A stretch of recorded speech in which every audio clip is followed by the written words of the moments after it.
বাংলায় কয়েকটা লোক আছে আপনারা জানেন, টিচারদের চাকরি খাওয়ার জন্য, গভর্নমেন্ট সার্ভিস খাওয়ার জন্য যে টেন্টেড আনটেন্টেড লিস্ট বের করতে হবে।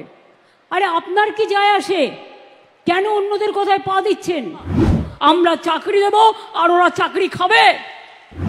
যারা আপনাদের চাকরি খেয়েছে তাদের উপর ভরসা করবেন না, যারা চাকরি ফিরিয়ে দিয়েছে তাদের উপর ভরসা করুন, আর যারা আগামী দিনও ফিরিয়ে দিতে পারে তাদের উপর ভরসা করুন।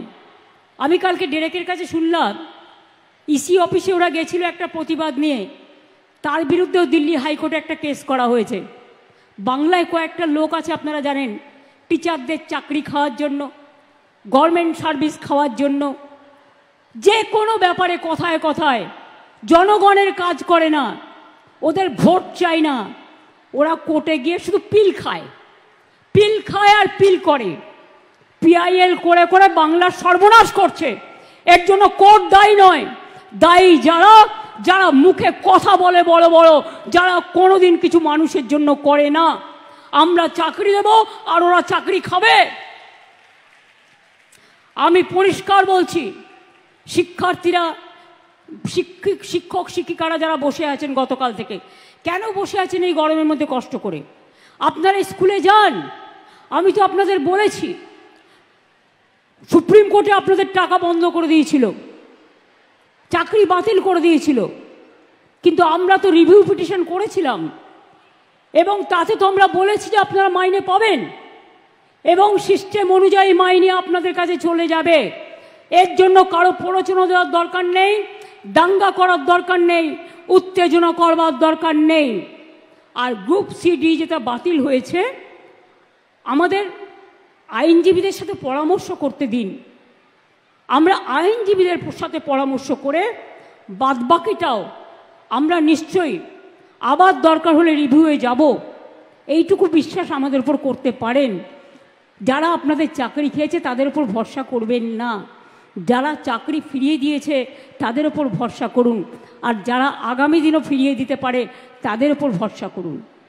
আইন আমাদের মানতে হয়, আইন মেনে চলতে হয়। আবার আইনে মনে রাখবেন, আইনও যেমন আছে, আইন আবার পথও খুলে দেয়। সুতরাং আপনাদের চিন্তা করার কোনো কারণ নেই। আমি তো নিশ্চয়ই চাইব না আমার রাজ্যে বেকার বাড়ুক। আবার দেখছি হাইকোর্টে একটা কেস করে বসে আছে, 35,000 প্রাথমিক শিক্ষককে ছাঁটাই করতে হবে। এরা কারা? এরা কারা? আমি জিজ্ঞেস করতে চাই, যারা একদিন আমাদের মন্ত্রিসভায় থেকে, তারাও কম লক্ষ্যে টাকা দেয়নি, এই চাকরি দেয়নি, একবার ভাবতে লজ্জা করছে না যে মানুষের চাকরিগুলো কারার আগে তার একটা পরিবার আছে, তার সন্তান আছে, সে বাড়ি করেছে, ব্যাংকের লোন নিয়ে কি করে শোধ করবে? একবার চিন্তা করে দেখবেন না? রাজনীতি করতে গেলে শুধু দানবিক মুখ, মানবিক মুখটা কোথায় যাবে? মানবিক মুখের আজকে সবচেয়ে বেশি প্রয়োজন। আর শিক্ষক শিক্ষিকারা আমি বলি, আপনারা নিশ্চিন্তে স্কুলে গিয়ে ক্লাস করুন, আপনাদের মাইনে নিয়ে ভাবতে হবে না। আইনের মধ্যে থেকেই রাজ্য সরকার আপনাদের কাজ করে দেবে।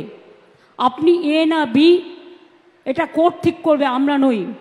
কিন্তু আপনাদের মনে রাখতে হবে, যে যেখানে চাকরি করছেন চাকরিতে ফিরে যান। টাকা কিন্তু ওই যারা আপনাদের ওস্কাচ্ছে তারা দেবে না, মাইনে কিন্তু গভর্নমেন্ট দেবে। আমি গতকাল সন্ধ্যে থেকে কমপক্ষে 10 বার ফোনে কথা বলেছি। আমি কলকাতায় থাকলে হয়তো 1 সেকেন্ডে মিটিয়ে দিতে পারতাম, কিন্তু যেহেতু আমি মিদনাপুরে আছি, আমি রাত 12টা পর্যন্ত কথা বলেও দেখছি কেউ কেউ রিজিড আছে যে টেন্টেড আনটেন্টেড লিস্ট বের করতে হবে। আরে আপনার কি যায় আসে?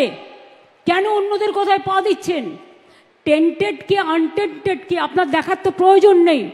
ওটা দেখার জন্য রাজ্য সরকার আছে, কোর্ট আছে।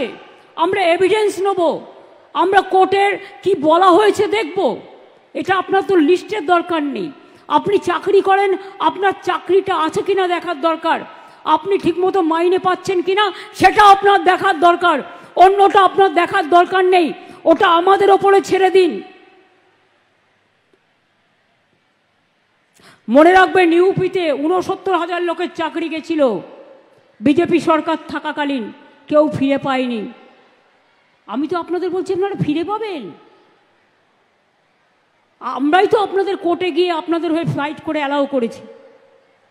ত্রিপুরায় ১০,০০০ লোকের চাকরি চলে গিয়েছিল, কোর্ট বাতিল করে দিয়েছিল। বিজেপি সরকার বলেছিল ক্ষমতায় এসে ফিরিয়ে দেবে।